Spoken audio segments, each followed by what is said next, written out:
I beat Mega Man 8 in one sitting without taking a hit. This video is going to cover the rules, the route for playing the game, and a review of the run that made it all the way. This video is a summary of the run. You can find the full run in the video description below. The rules for this run are as follows. First and foremost, this must be performed by a real person in one sitting. Some runs out there are what is called tool assisted, effectively meaning scripted inputs and gameplay from a computer. All of my attempts were made on a real PlayStation 2 playing the PlayStation 1 copy of the game with a controller in my hands. No deaths, damage, or getting hit of any kind is allowed. No pressing pause to access the pause menu is also a rule. The primary reason is to discourage pressing pause in the heat of the moment to take time to make a decision or react differently. The spirit of the challenge is to force the player to play in real time and react to what's happening without cheap buffers. A byproduct of this rule is that the rush items are not allowed, which includes rush bike, search, and medic. Rush, search, and medic can be used once a life to restore weapon energy, and thus they are not permitted as a result of disallowing the pause button. Mega Man 8 is generally lenient on weapon energy usage as it is, and I think this rule helps keep weapon energy usage interesting. Mega Man 8 does not have many glitches, but the rule set is clear to define that no major skips or glitches are permitted. The Mega Ball is used as a utility weapon to gain extra jump height frequently, but this is not skipping any major content, but instead is faster for navigating each stage.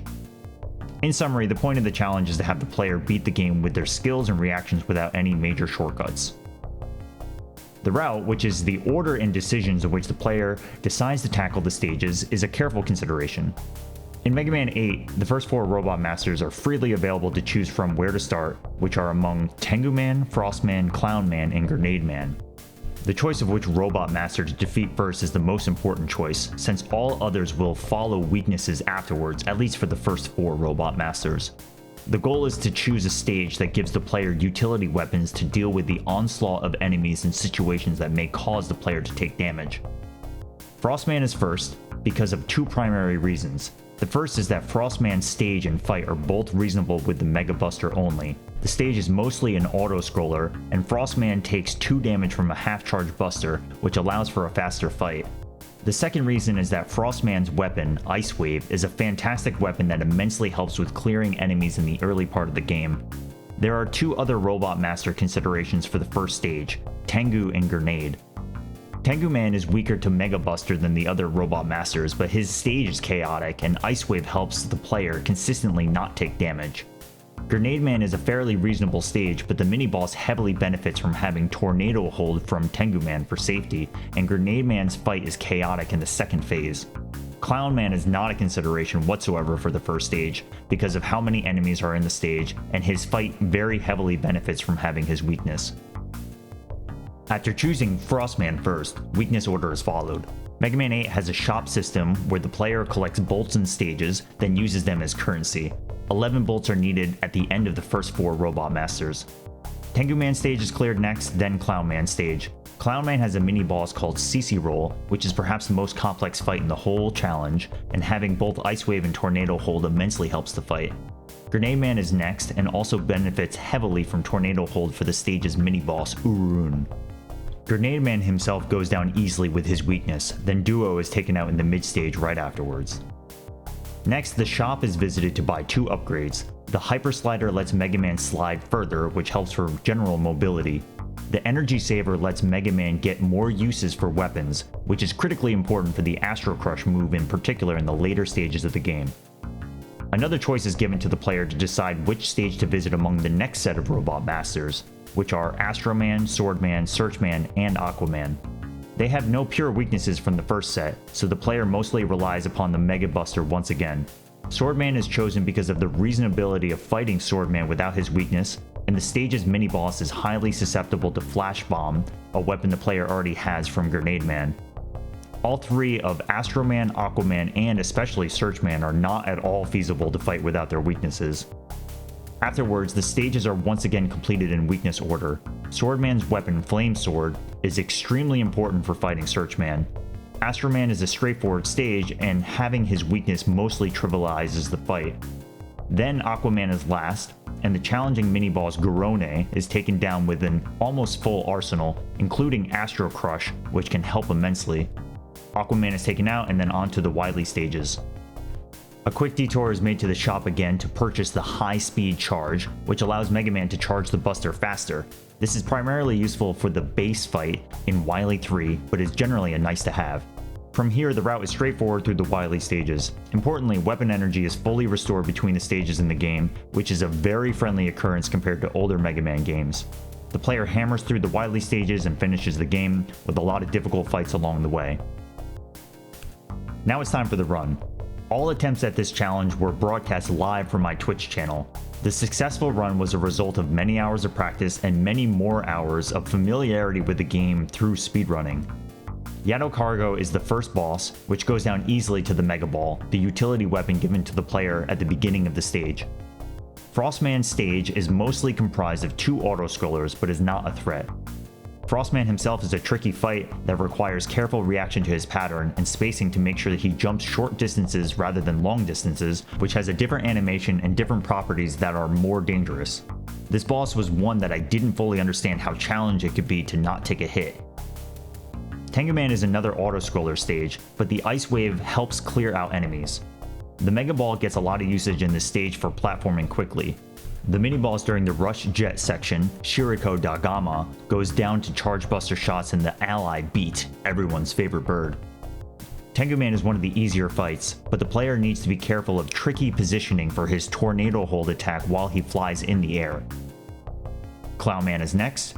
Ice Wave shines again, but the hardest mini-boss and probably hardest fight overall is here, CC Roll. This boss jumps around in a fairly tight space and spawns 2 types of enemies. Ice Wave takes out the small romper enemies, and Tornado Hold or Mega Ball is used for the mini CC rolls. The less health the big CC roll has, the faster the mini CC rolls come out, which can get very stressful. This run's attempt here went well, but the Tornado Hold I used almost got me hit, but I narrowly avoided. It's very stressful. The rest of the stage sees more Ice Wave and Mega Ball usage. Clown Man's fight is also one where the player must be cautious because not only does he swing a variable amount of times in the air, he has a few different ground attacks that you have to react quickly to. The big red Thunder Carnival attack can be hard to react to in short time, but it goes well in this attempt. Next is Grenade Man stage, cleaned up nicely with Ice Wave. The mini-boss Urarun is weak to Mega Ball and Buster, but having Tornado Hold is hugely helpful. He was a big jerk in this run by using the Junk Column attack multiple times, which is precisely why having Tornado Hold is a huge benefit. Onwards to Grenade Man, who is obliterated with his weakness. Some enemies have little conditional actions. For example, if Grenade Man jumps in the air and shoots 3 grenades twice in a row, then he will always do a ground charge where he says crush. These learnings are really important for safety and understanding of how to tackle situations. Duo is the next stage and is a quite easy stage with a relatively easy fight. The most important part is to route Duo to the middle of the screen as much as possible, which makes his blue ball pattern easier to dodge. After visiting the shop, Swordman's stage awaits. The main stage goes well, and the mini-boss, Girna Eye, has an interesting property where it has no iframes while it is opening and closing. In other words, while the mini-boss is opening or closing, it can take a monstrous amount of damage, so Flash Bomb is used with its long active animation time. It is usually a safe fight, even with its variability on patterns. Swordman Stage Part 2 features some more tricky ball jumps. Swordman's fight is without his weakness, but a combination of Buster and Ice Wave are enough to take him out. Keeping a full screen distance from Swordman is very important to give the player time to react to his large sweeping attacks. No problems here either, and moving on to Searchman. Ooh man, Searchman is by far, without any shadow of a doubt, the hardest stage for this challenge. The reason is that there are these green birds, whose name are Muragatori, that will randomly spawn during certain segments of the stages. They can really come out of almost nowhere and ruin your day. If I survive Searchman, I've got a real shot at completing the whole challenge, but this stage is the great equalizer. In this attempt, the birds cooperate very nicely, but I promise that many runs have died in this stage due to these birds. And Searchman's fight is also a very difficult fight. He has very unique attacks, especially the projectile that ricochets around the room. Careful screen clearing with Tornado Hold is used, and Flame Sword is needed to burn his bushes in time before he gets a super attack off where the player is almost certainly taking damage. This run had an insanely close encounter with Searchman that almost ended it all, but I somehow survived without getting hit. Astro Man's stage is somehow a combination of easy and hard. The inputs are fairly straightforward, but going too slow or panicking can easily cause a hit or death.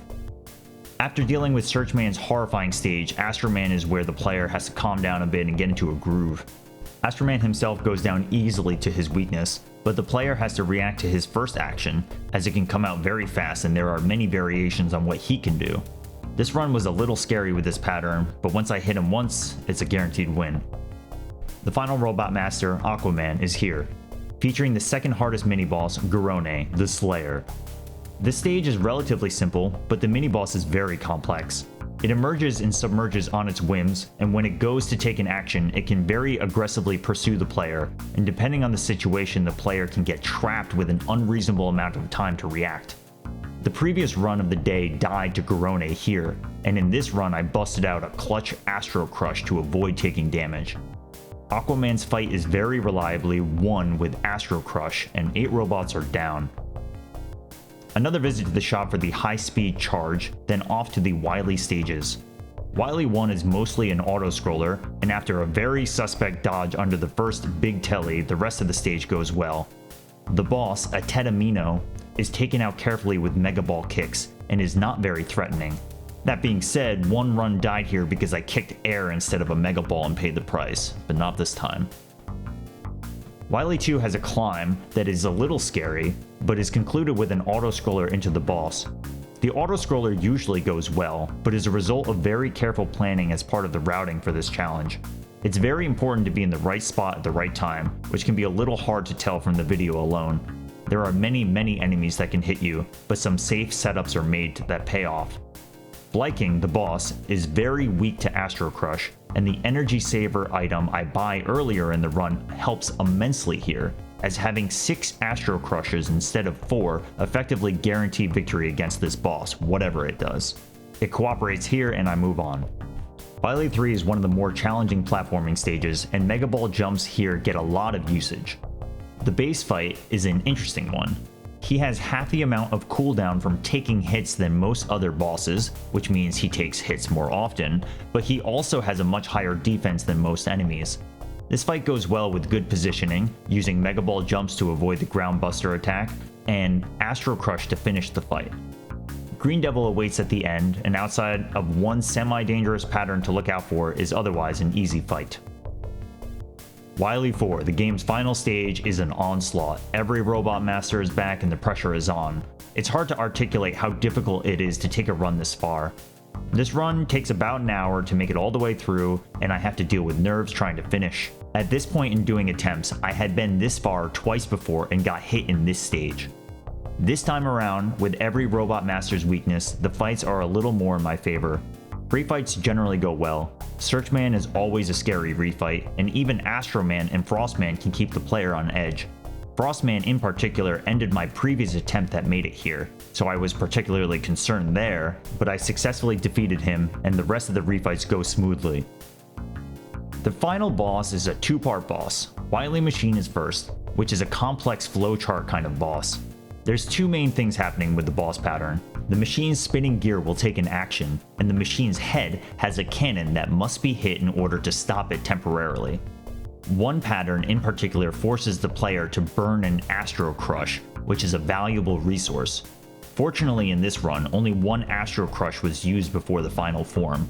This fight went well for me, but the spinning blade pattern along the ground is stressful to dodge because of how fast it is while trying to manage attacking the boss. Here we are at Wily Capsule, the final form at the end of this challenge. I had one run fail at this point before, but I made it back and I'm ready to take him out. This fight is mostly safe except for a few patterns which are very dangerous. And the fight is safe as a result of very careful positioning and timing on attacking the boss. He has different attacks for high versus low spawns, and I have to watch out for every one and be aware of the possibilities relative to my positioning. One attack, the giant spinning circle attack, is extremely hard to dodge, so having extra Astro Crushes, which gives the player full invulnerability for a short period of time, is critically important. I had to burn multiple early in the fight, which is rarely a good sign, but it happened to work out where he did not use that same attack later. After a long battle and long run, Wily Capsule goes down and I am victorious. Yes, we did it. Woo! GG. GG. Thank you, everybody. This run was the first Mega Man run I did with this kind of rule set. It was difficult, challenging, but most importantly, it was a lot of fun. Way more fun than I thought it would be when I first thought of this idea. I learned a lot about this game, and I plan to do this for other Mega Man games. Mega Man 8 is a fantastic game that sometimes people don't give enough credit for silly reasons, and I thoroughly enjoy playing it in this context. Thank you for watching. If you like this video and style of the content, please consider subscribing to the channel and let me know your feedback in the comments. See you for the next one.